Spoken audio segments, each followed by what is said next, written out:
नमस्कार दोस्तों, आप सबका स्वागत है हमारे चैनल एस्ट्रोवर्ड में। अगर आपने हमारे चैनल को अब तक सब्सक्राइब नहीं किया है तो अभी सब्सक्राइब करें। नमस्कार, बहुत बहुत स्वागत है आप सभी का। एक बहुत ही विशेष वीडियो है जिसमें हम मीन राशि के लिए जो आने वाला साल है वो क्या लेकर आया है उसके बारे में बात करेंगे। पूरे साल के बारे में अगर बात करनी हो तो सबसे ज़्यादा महत्वपूर्ण कौन होता है? राहु, शनि और गुरु। यही वे तीन ग्रह हैं जो साल को डिसाइड करते हैं कि गोचर में साल हमारे लिए क्या लेके आ रहा है। जो गोचर से आइडिया हो सकता है उसके बारे में तो ये तीन ही ग्रह हैं। इसमें भी अगर हम देखते हैं तो इस साल की शुरुआत में ही शनि बदल जाएंगे और पूरी साल फिर वहीं रहेंगे अपनी मूल त्रिकोण राशि कुंभ में, तो उनका गोचर बहुत ही महत्वपूर्ण है। उसके बाद अप्रैल में 20 अप्रैल को गुरु महाराज मीन राशि से अपने मित्र की राशि मेष राशि में चले जाएंगे, जो भी एक बहुत महत्वपूर्ण परिवर्तन है जो अगले 8 महीने फिर रहेगा आपका। मई, जून, जुलाई, अगस्त, सितंबर, अक्टूबर, नवंबर, दिसंबर आगे भी चलेगा, पर इस साल के एंड तक जाएगा। पर राहु केतु की अगर बात करें तो अक्टूबर के एंड में बदलेंगे 29 तारीख को, और अक्टूबर के बाद महीने ही कितने बचते हैं आपके? नवंबर, दिसंबर। तो मेनली राहु अगली साल मतलब 2024 में ज्यादा उनका असर देखने को आपको मिलेगा। इस साल का जो मेनली जो मोस्ट ऑफ द पोर्शन है वो शनि और गुरु निर्धारित करेंगे। तो यही तीन ग्रह हैं जो साल का गोचर बताते हैं। बाकी महीनों पे हम आएंगे, थोड़ा सा देखेंगे उसके बारे में, पर उतना डिटेल में आप समझ सकते हो नहीं सकते क्योंकि 12 तो महीने होते हैं, पर फिर भी एक हल्का सा आइडिया लेंगे। पर जो साल है कैसा जाएगा, साल आपके लिए क्या लेकर आएगा, जीवन में क्या परिवर्तन आएंगे, वो हमारा डिसाइड करेगा कौन? शनि और गुरु। और ये बहुत ही महत्वपूर्ण साल है। ऐसा साल जिंदगी में कभी कभी आता है। क्यों आता है इस पर आ जाते हैं। शनि, गुरु और राहु के ऊपर देखिए, शनि जो है 17 जनवरी को आ जाएंगे आपके कहां पर? कुंभ राशि में, आपके 12वें भाव में। गुरु अप्रैल तक मीन राशि में रहेंगे, प्रथम भाव में रहेंगे, और राहु जो है मेष में रहेंगे अक्टूबर के एंड तक। तो सबसे पहले शनि की बात करते हैं क्योंकि पूरे महीने पूरे साल यहीं रहने वाले हैं 17 तारीख के बाद। जैसे ही शनि यहाँ आते हैं तो किस तरह से वो प्रभाव डालेंगे, क्यों प्रभाव डालेंगे? अपनी दृष्टियों से डालेंगे। तो शनि की 3 दृष्टियां हैं, तीसरी, 7वीं और 10वीं। 7वीं हर एक ग्रह की होती है, तीसरी और 7वीं स्पेशल दृष्टियां जो मंगल, गुरु इनकी होती हैं। राहु केतु के ऊपर विवाद है, पर होती उनकी भी है, राहु की तो होती है। तो शनि की तीसरी दृष्टि जो है 1, 2, 3 यहां पड़ेगी, द्वितीय भाव मेष राशि। इसलिए मैंने यहाँ पर ना राइट का, सही का निशान लगाया है कि यहाँ पर शनि का प्रभाव रहेगा। क्या रहेगा हम इस पर आएंगे। इसके अलावा 7वीं दृष्टि यहाँ रहेगी, 1, 2, 3, 4, 5, 6, 7। इसीलिए यहाँ पर भी सही का निशान है। और 8, 9, 10 10वीं दृष्टि जो है भाग्य के भाव पर वृश्चिक राशि पर रहेगी। इसके अलावा शनि जहाँ जिस त्रिकोण में है 11वीं राशि में, और ये काम त्रिकोण का भाव है, 3, 7, 11 मिथुन, तुला और कुंभ, ये काम त्रिकोण का निर्वाह करते हैं। तो एक काम त्रिकोण में खुद बैठे हुए हैं शनि महाराज, और दूसरा, तीसरा और 7वां मतलब मिथुन और तुला, इन पर भी शनि का प्रभाव रहेगा। इसका क्या रिजल्ट आएगा इस पर भी आएंगे। और इसके साथ साथ शनि जिस भाव से अष्टम है वहां पर आमूल चूल परिवर्तन लाते हैं, ट्रांसफॉर्मेशन लाते हैं, बड़ा बदलाव लाते हैं, पुरानी चीजों को समाप्त करते हैं, नई चीजों की शुरुआत करते हैं। तो वो राशि पड़ रही है कर्क, क्योंकि कर्क से कुंभ तक 11वां भाव है। 1, 2, 3, 4, 5, 6, 7, 8। किसी का बाई चांस कर्क राशि हो और कुंभ लग्न हो, या फिर कुंभ राशि हो और कर्क लग्न हो, तो उनकी लाइफ में अमूल चूल परिवर्तन आता है, बहुत बदल जाती है उनकी लाइफ। शुरू की और बाद की लाइफ बहुत बड़ा अंतर होता है। ये एक नजरिया है देखने का। तो साल में भी ऐसा ही कुछ होने वाला है इस हिस्से से संबंधित। तो चलिए शुरुआत करते हैं। सबसे पहले 12वें भाव में गए हैं तो भाई शनि 7.5 शुरू होगी, और मीन वाले सभी परेशान हैं, सुन भी रहे हैं भाई 7.5 आ रही है, क्या होगा क्या होगा। सबसे पहली बात तो कोई भी 7.5 ना अच्छी होती है ना बुरी होती है। थोड़ी सी हार्डशिप, मेहनत, हार्डवर्क, उसके लिए तो तैयार रहना चाहिए। और जिंदगी भी वही है, अगर कोई प्रॉब्लम ही नहीं चाहिए, एकदम शांति चाहिए, कुछ हो ही ना, कोई दिक्कत ही ना आए, तो देखिए वो तो जब ही हो सकता है व्यक्ति कुछ सीख ही ना रहा। कुछ भी सीखेंगे तो फेल भी होंगे और दिक्कत भी आएगी। जहां तक हम सीख रहे हैं तो असफलता भी सफलता ही है।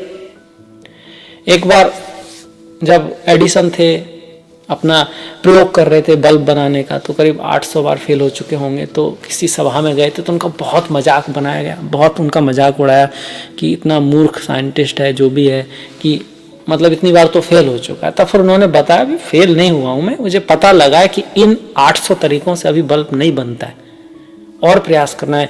हर एक असफलता मुझको सिखा रही है कि इस तरीके से तो नहीं होता, फिर दूसरा तरीका, इससे तो नहीं होता, फिर तीसरा तरीका। तो असफलता से भी हम सीखते हैं। ये बात मैंने क्यों कही, क्योंकि 7.5 की शुरुआत है तो कुछ गलतियां हो सकती हैं, पर जरूरी नहीं है। अगर शनि महाराज जहां पर बैठे हैं, मतलब 12वें भाव में, यहां पर आपके अष्टक वर्ग में शनि के अच्छे पॉइंट हुए, पहली बात।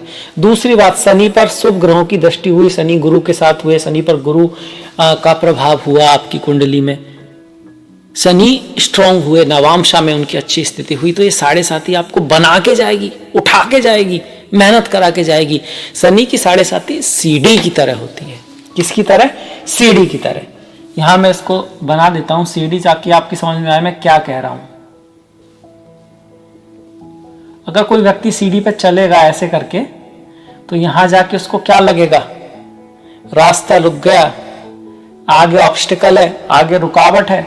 और अगर वो अपने आप को अपग्रेड नहीं करता, वो अपने आप को उठाता नहीं है, अगर वो अपनी क्वालिटियों को बढ़ाता नहीं है, वो सीखता नहीं है, तो गिर जाएगा, चोट लग जाएगी। पर अगर वो पढ़ाता है तो ऊपर पहुंच गया लाइफ में, कुछ सीख लिया, कुछ समझ लिया।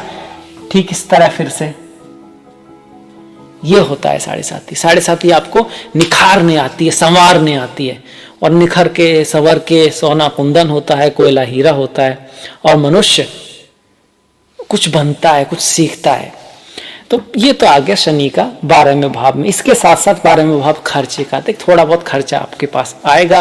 12वां भाव फॉरेन लैंड का, विदेशों से आपका संबंध बन सकता है, आप बाहर जा सकते हैं, विदेश जा सकते हैं। अगर आप ऐसा खुद ही चाह रहे थे, बहुत ही बढ़िया बात है, तो फिर इसके चांसेस जरूर बन रहे। व्यय का है, हॉस्पिटल का है, तो देखिए स्वास्थ्य का थोड़ा ध्यान रखना होगा। ये भाव संन्यास का भी है, ये भाव जो है विश्राम का भी है, ये भाव चीजों के खो जाने का भी है। तो कुछ खो सकता है, ये भी है, पर ये भी दिखाता है आपको स्पिरिचुअलिटी, अध्यात्म में रुचि आ सकती है। ये भाव आपको सिखाना चाहता है कि आप आलस से ना करें, आप एडिक्शन की तरफ ना जाएं, 12वें भाव की जो नेगेटिव चीजें उनसे दूर रहें। इसके साथ साथ शनि की जो दृष्टियां हैं, द्वितीय भाव पर आ रही है, धन के भाव पर आ रही है, परिवार के भाव पर आ रही है, जहां पर राहु लगभग पूरे साल बैठे हैं। तो ये मेन कंसर्न है इस साल का कि मीठी वाणी बोलिए, ऐसी वाणी बोलिए, मन का आपा खोए, औरों को शीतल करे, आप हो शीतल होए। परिवार में लड़ाई झगड़े से बचना है, मन अलग नहीं होने चाहिए, है ना। वो बोलते हैं ना कि परिस्थिति कैसी भी हो, मन स्थिति जो है वो एक बैलेंस रहनी चाहिए, क्योंकि अगर मन स्थिति बदली ना तो बहुत कुछ गड़बड़ हो सकता है, क्योंकि मन चंद्रमा है, और शनि चंद्रमा पे ही आता है, मन पे ही आता है। राहु भी ग्रहण चंद्रमा को ही लगाता है, केतु भी ग्रहण चंद्रमा को ही लगाता है। चंद्रमा बहुत महत्वपूर्ण है, मन बहुत महत्वपूर्ण है। तो मन के बारे में कहा है, मन से बड़ा बहरूपी न कोई, पल पल रचता स्वांग निराले, मन के बहकावे में न आमन, राह भुलाए भ्रम में डाले। तो मन तो पानी की तरह है, उसमें जो मिलता है वैसा हो जाता है। मतलब काली रंग गिर जाए तो पानी काला हो जाएगा, नीला तो नीला, गुलाबी तो गुलाबी। तो मन को आदत लगती है। तो आप अच्छी किताबें पढ़िए, अच्छी बुक्स पढ़िए, अच्छे वीडियो देखिए, अच्छा इनपुट अपने अंदर डालिए, तो मन को अच्छी चीज़ों की आदत पड़ेगी, और ये बहुत ज़्यादा सहायता करेगा आपका 7.5 में विकास करने में। बचने की तो छोड़ो, नेगेटिव इफेक्ट से पॉजिटिव इफेक्ट आपकी लाइफ में लाएगा। वाणी से ध्यान रखें, अपने परिवार से बना के रखें, विश्वास बनाए रखें, मजबूत रहें, अंत तक प्रयास करते रहें। धन भी आएगा, पैसा भी आएगा, क्योंकि ये शनि एक्टिवेट कर रहे हैं आपके दूसरे भाव को। यहाँ पर कुछ अच्छा योग हुआ, लक्ष्मी योग हुआ, तो धन भी आएगा, वो विदेशों से बाहर से विदेशों तक आपकी खाती फैल सकती है। तो ऐसा नहीं सब कुछ नेगेटिव है। इसके अलावा शनि की जो सीधी दृष्टि है, जो छठे भाव पर है, रोग ऋण पर पड़ रही है, तो ऐसा नहीं कि रोग ही आएंगे, रोग समाप्त भी होंगे, ऋण भी समाप्त होगा, रोग ऋण शत्रु भी समाप्त होंगे। आपकी कोई पुरानी चीजें काफी हद तक बदलेंगी, नई चीजें आएंगी। हाँ, थोड़ा रोग ऋण शत्रु से बचना जरूर है, मतलब फालतू में टेंशन नहीं लेना है, पर किसी को टेंशन देना भी नहीं है, ये भी ध्यान रखना है, क्योंकि शनि छठे भाव को देखें, थोड़ा बहुत स्वास्थ्य पे आपका पैसा खर्च हो सकता है। ये जो बात कही थी कर्क की कि यहाँ पर कुछ बड़ा परिवर्तन आएगा। प्रेम का भाव है, कोई प्रेम संबंध चला आ रहा है, फ्रेंडशिप चली आ रही है, कोई मित्रता चली आ रही है, टूट सकती है, पर कोई नई मित्रता स्टार्ट होगी। जीवन का यही रूप है, हर साल नई पत्ती आती हैं, पुरानी पत्ती झड़ जाती हैं, नए फल आते हैं, पुराने फल चले जाते हैं, चलता रहता है, कुछ भी स्थायी नहीं है, कहीं भी स्थायी नहीं। और स्थायी हो गया तो प्रकृति नहीं रहेगी। परिवर्तन संसार का नियम है, उसे स्वीकार करो, उससे लड़ो मत। उसकी स्वीकार्यता में ही सुख है, उसी में ही समझदारी है। तो ये कहना चाहता है पंचम भाव पर शनि की दृष्टि। पढ़ाई लिखाई में ज्यादा मेहनत करनी पड़ेगी, एफर्ट स्टूडेंट्स को ज्यादा लगाना पड़ेगा, प्रेमी प्रेमिका को भी आपस में बहुत ज्यादा समझदारी से काम लेना पड़ेगा। ये हमारे शनि महाराज कह रहे हैं कर्क के लिए। इसके बाद स्कॉर्पियो नवम भाव में आ रहा है, पिता का ख्याल रखें। पिता की लाइफ में कुछ बड़ा परिवर्तन आ सकता है, बड़ा चेंज आ सकता है। भाग्य में भी कोई चीजें जो आपके लिए भाग्यशाली साबित हो रही थी, उनमें कोई ना कोई ऐसी कमी जरूर थी जिसकी वजह से अब उनको बदलना होगा। वहां परिवर्तन आएगा, नई चीजें आएंगी, पुरानी चीजें जाएंगी, बदलाव यहां भी होकर रहेगा। स्कॉर्पियो में ट्रांसफॉर्मेशन होता है, कुछ चीजों की डेथ होती है तो कुछ को जीवन मिलता है। तो ये यहाँ पर नवम भाव में आ रहा है। तो हायर एजुकेशन के लिए अगर आप प्रयास कर रहे थे तो हो सकता है कि नई अपॉर्चुनिटी आपको मिल जाए। उच्च शिक्षा, गुरुओं से आपकी मुलाकात हो सकती है, वहीं कुछ गुरुओं से रिश्ते टूटेंगे। पिता की लाइफ में कुछ उतार चढ़ाव रह सकते हैं। ये किसका रिजल्ट आया? वृश्चिक पर, जो शनि की 10वीं दृष्टि है। 10वां भाव कर्म को दिखाता है। बहुत ज्यादा कर्म आपका कहीं ना कहीं जुड़ा रहेगा पिता से, पूर्वजों से। कोई पूर्व जन्मों के कर्मों की वजह से कुछ रेस्पॉन्सिबिलिटी आपके ऊपर बढ़ने वाली है, पर आपको क्या करना? निष्काम भाव से कर्म करते रहना है, हार नहीं माननी है। इसके बाद 3 और 7, इनको भी ये नया परिवर्तन है जो इस साल बदलने वाला है। घर, गाड़ी, भूमि, वाहन, बंगला से संबंधित कोई घटना हो सकती है। इनहेरिटेंस आदि से संबंधित कोई कार्य आप करना चाह रहे थे वो हो सकता है। अकल्ट, एस्ट्रोलॉजी, ज्योतिष, इसमें आपकी रुचि बढ़ेगी। सास ससुर से संबंधित कुछ ना कुछ चीजें आपकी लाइफ में अवश्य आएंगी। अब इसके बाद हम गुरु की तरफ बढ़ेंगे। उससे पहले एक हल्की सी छोटी सी कहानी है जो साढ़े साथी में बड़ी इंपॉर्टेंट है। उसका मर्म साढ़े साथी में या जीवन में बड़ा महत्वपूर्ण है। 2 मेंढक थे, एक छोटा एक बड़ा। बहुत दोस्ती थी, एक दूसरे के साथ खेलते थे, खाना खाते थे, गाना गाते थे। सीखने के लिए स्टोरियां होती हैं। तो एक दिन जा रहे थे ऐसे ही, पानी में नहाते धोते, उनका आदत थी पानी में खेलने की, उधम मचाने की। जा रहे थे तो कहीं पे दूध दिखाई दिया। अब दोनों मेंढक दूध में कूद गए। कहे यार ऐसा पानी कहीं नहीं देखा, सफ़ेद सफ़ेद पानी है, दूध जैसा पानी है। और उन्होंने कहा ये तो बड़ा चिकना चिकना भी है भाई, दौड़ने में बड़ा मज़ा आ रहा है। और बहुत ज़्यादा उन्होंने उधम मचाया। पर थोड़ी देर बाद उनको ध्यान आया कि भाई घर जाना है। छोटे थे दोनों मेंढक, एक थोड़ा मोटा था एक छोटा था, कि भाई मम्मी वेट कर रही होगी, घर जाना है। घर की याद आने लगी। अब जाने की कोशिश की तो जा ही ना पाए, क्योंकि वो बाल्टी थी या जो भी था, कहानी है भाई, तो काफ़ी फिसलन हो गई थी उस पर। दूध चिकना होता है। बहुत ट्राई कर रहे, वो जा ही नहीं पा रहे। तो बहुत सारे कोशिश की पर थक गए।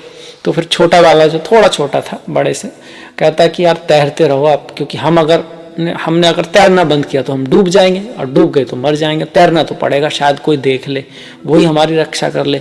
तो शोर मचाया, अटर अपना जो भी कर सकते वो मचाया। तैरते रहे तैरते रहे तैरते रहे तैरते रहे। बहुत थकावट होने लगी। तो फिर जो बड़ा वाला था, थोड़ा मोटा था, उसने कहा देखो भाई, अब लगता है कि हमारा प्रेम, हमारी दोस्ती, हमारा ये साथ यहीं तक था।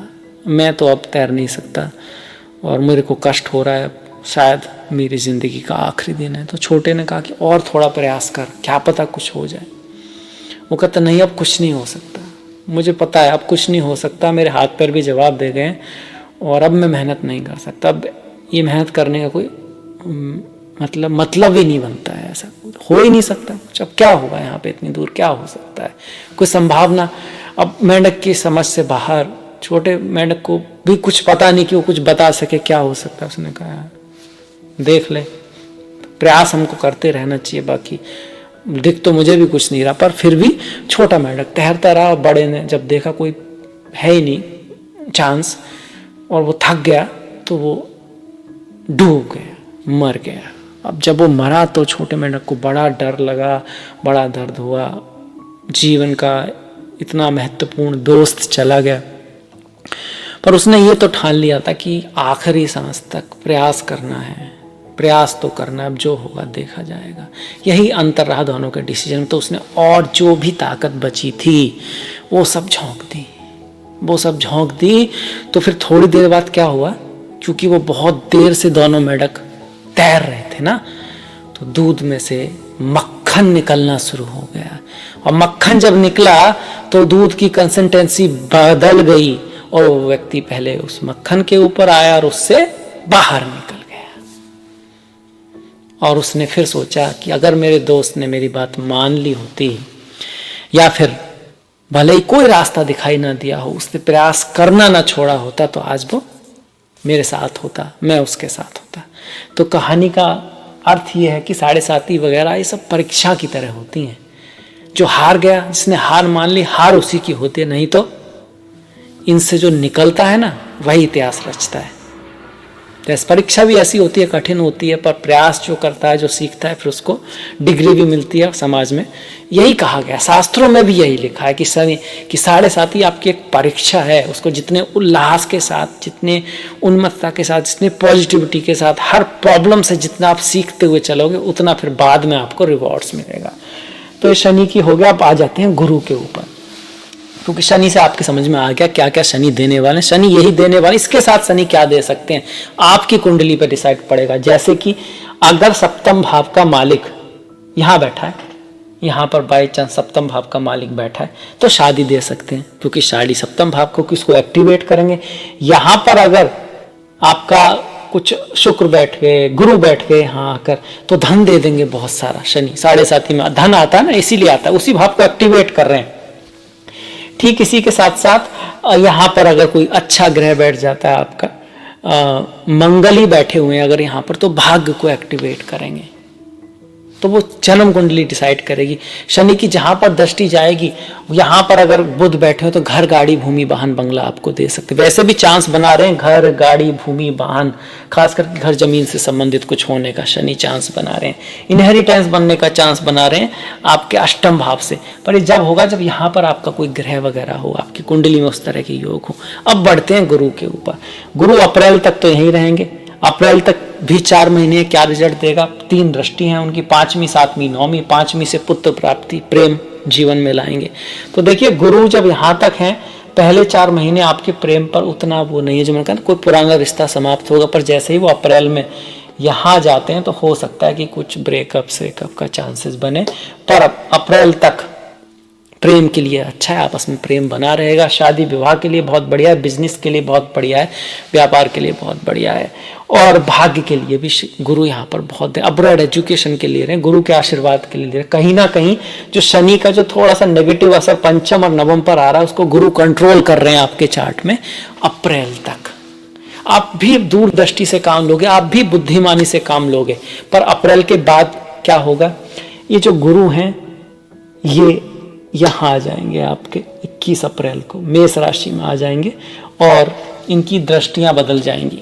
अब इनकी दृष्टि 5वीं दृष्टि 1 2 3 4 5 पहले यहाँ पड़ रही थी, अब यहाँ आ जाएगी, छठे भाव पर आ जाएगी। छठे भाव पर गुरु की दृष्टि मेहनत बढ़ा देगी, हार्डशिप बढ़ा देगी और नौकरी भी दिलाने का योग है ये, क्योंकि अर्थ त्रिकोण है। धन भी आएगा पैसे से, एफर्ट से, हार्डवर्क से, ऑब्स्टिकल को सामना करने से धन आएगा। इसके बाद गुरु की जो सीधी दृष्टि यहाँ आएगी, ये भी धन को देने वाली है।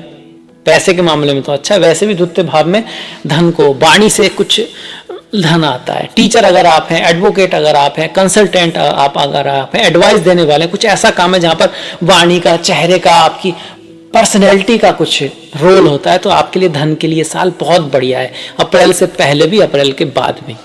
इसके बाद 10वें भाव पर दृष्टि, कार्य के क्षेत्र में काम बढ़ने वाला है।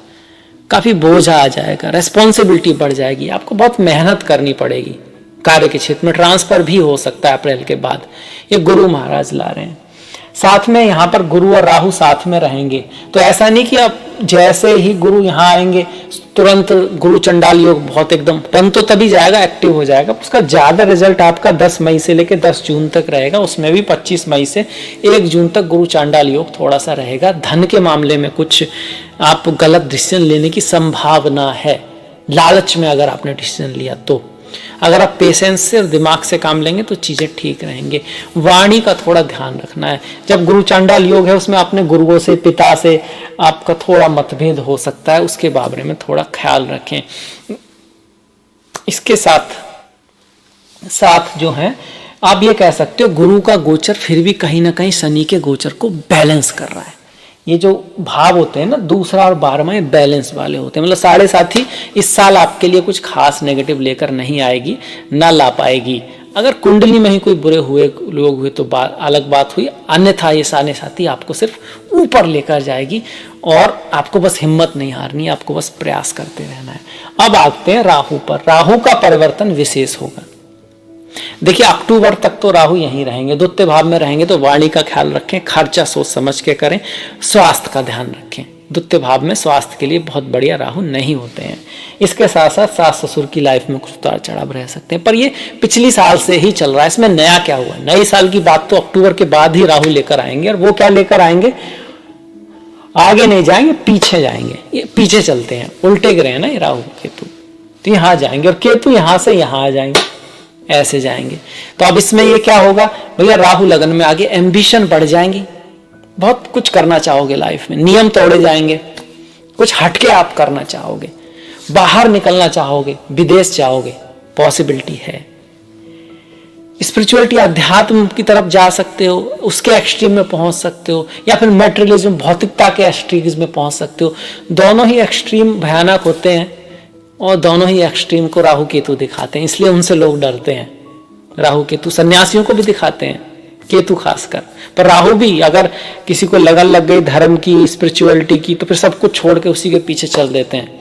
राहु ज्ञान के भी मतलब अगर पीछे पड़ जाए तो उनकी प्यास बुझती नहीं ना, इसलिए सिर्फ सर ही है, वो धड़ तो है नहीं। तो राहु ये दिखा रहे हैं, वो भी मीन है, मीन में है।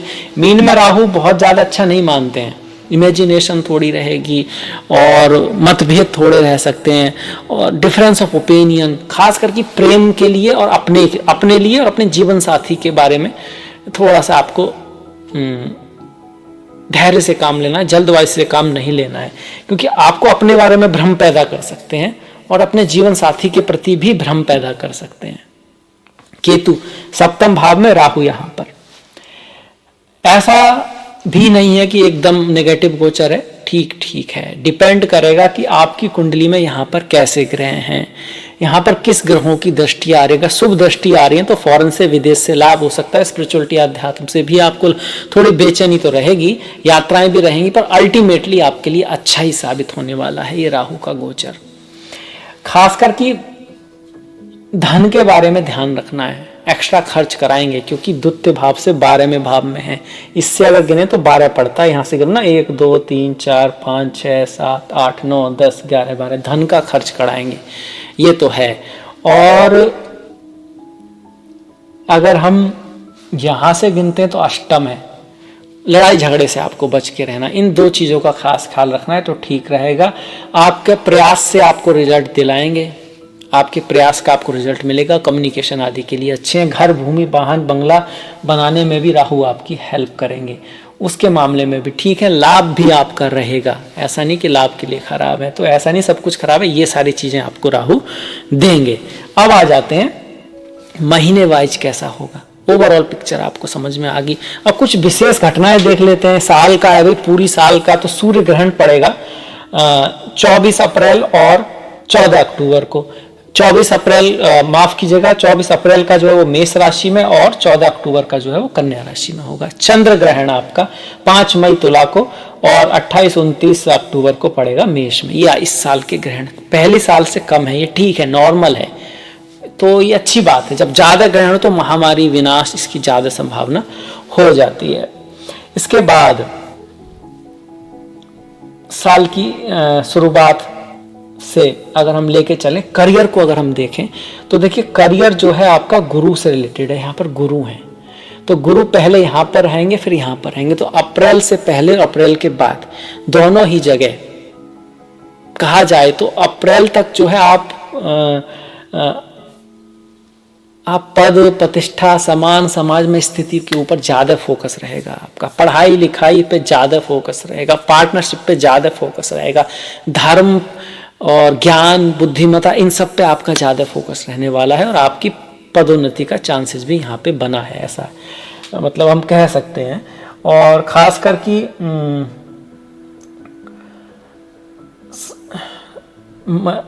जनवरी में ही महीने की शुरुआत में और फरवरी तक आपके प्रमोशन का चांसेस है करियर में अगर हम बात करें।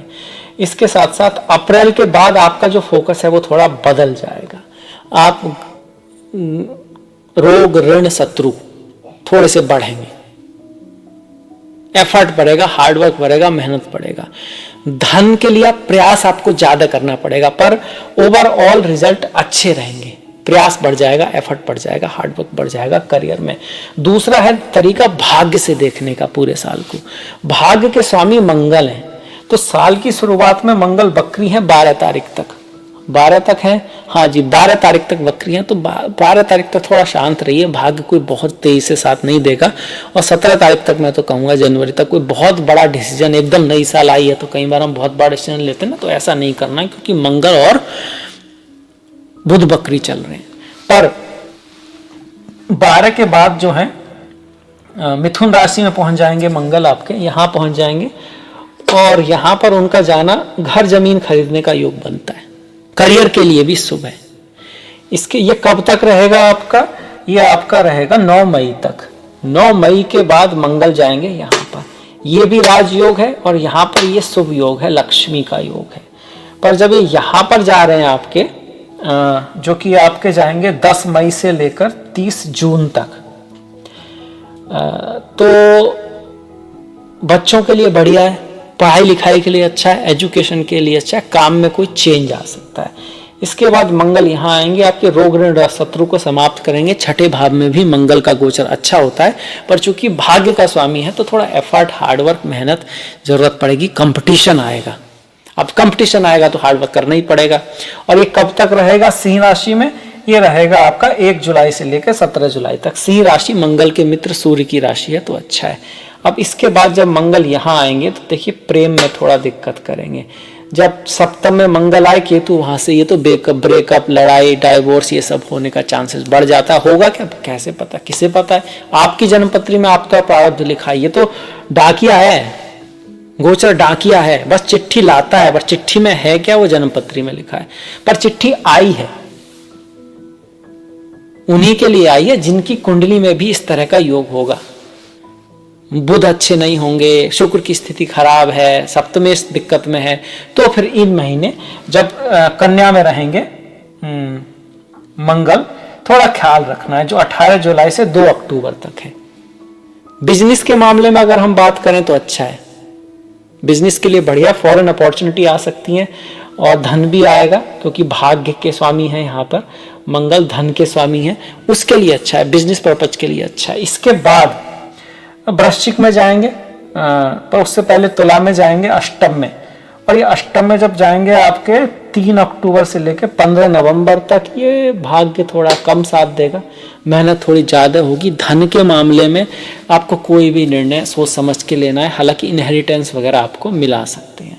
इसके बाद जब भाग्य इस भाग्य में ही होगा तो बहुत बढ़िया, हालांकि नवम में मंगल का गोचर अच्छा नहीं मानते, पर अपनी ही राशि में बैठे तो भाग्यशाली अपॉर्चुनिटी आएंगी ही आएंगी, कुछ ना कुछ बड़ा होगा, अच्छा होगा। यहाँ बैठकर मंगल फॉरेन अपॉर्चुनिटी भी लाएंगे, प्रयासों से आपको रिजल्ट मिलेगा। और घर जमीन से संबंधित, कोई रियल एस्टेट से संबंधित कोई बड़ा काम जो होने वाला था, आप कर रहे थे, हो नहीं पा रहा था, वो निमट सकता है, कोई बड़ा परिवर्तन आएगा यहाँ पर, क्योंकि एक तो शनि का असर रहेगा वृश्चिक में, नई चीजों की शुरुआत होगी, ऊपर से मंगल भी कुछ ऐसा करें, पर ये नई चीज की शुरुआत करेंगे तो कोई पिछली चीज एंड भी होगी, कोई चीज जो आप प्रयास कर रहे थे, हो नहीं पा रही थी, तो वो हो जाएगी, मतलब उस कठिनाई का एंड हो गया, उस तरह से। इसके बाद धनु में जाएंगे और देखिए धनु में तो पूरी फिर नई साल ही आ जाएगी यहाँ पर अगले साल। तो ये रहेगा आपका मंगल का। मंगल बहुत इंपॉर्टेंट। तो देखिए मंगल के आधार पर हमने काफ़ी कुछ पूरे साल के बारे में बताया। इसके साथ साथ धन की बात करें तो अच्छा साल है, लगभग पूरा साल बढ़िया है धन के हिसाब से। करियर के हिसाब से देखा जाए तो भी मेहनत है, ऑब्स्टिकल है, पर अल्टीमेटली अच्छा है, कोई ऐसी दिक्कत नहीं है। पढ़ाई लिखाई के मामले में एफर्ट की आवश्यकता है। प्रेम के मामले में ठीक है, कोई ये नहीं कह सकते बहुत ग्रेट है, पर अप्रैल तक थोड़ा ज़्यादा है। स्वास्थ्य की बात करें तो स्वास्थ्य के लिए बीच का है, आपको ध्यान तो रखना होगा स्वास्थ्य का। स्वास्थ्य मतलब मानसिक स्वास्थ्य भी जरूरी है। जिसने हिम्मत मारी, हारी नहीं मारी ना, हारी नहीं हिम्मत, उसकी जीत होनी है आज नहीं तो कल, क्योंकि वो रास्ता ढूंढ ही लेगा, ऐसे नहीं तो कहीं और से रास्ता निकलेगा। कोई तो रास्ता होगा, अपने आप को अपग्रेड कर रहेगा, कुछ ना कुछ तो सीखेगा। हारता अक्सर वही है जो हार मान लेता है। खैर सारे महीने हमने देख लिए एक तरह से, और इसके बाद जो बचता है वो हर महीने हम कवर करेंगे। उसमें सारा महीना हर डिटेल में होगा आपका। और आई होप आपको ये वीडियो समझ में आया होगा, अच्छा लगा होगा, और आपको इससे कुछ सीखने को भी अवश्य मिला होगा। तो मैं अभी आपसे विदा लूँगा, आपसे मुलाकात होगी नेक्स्ट वीडियो में। अगर आपको ये वीडियो अच्छा लगा है तो प्लीज़ लाइक कीजिएगा, सब्सक्राइब कीजिएगा और घंटी वाला बटन दबाना मत भूलिएगा।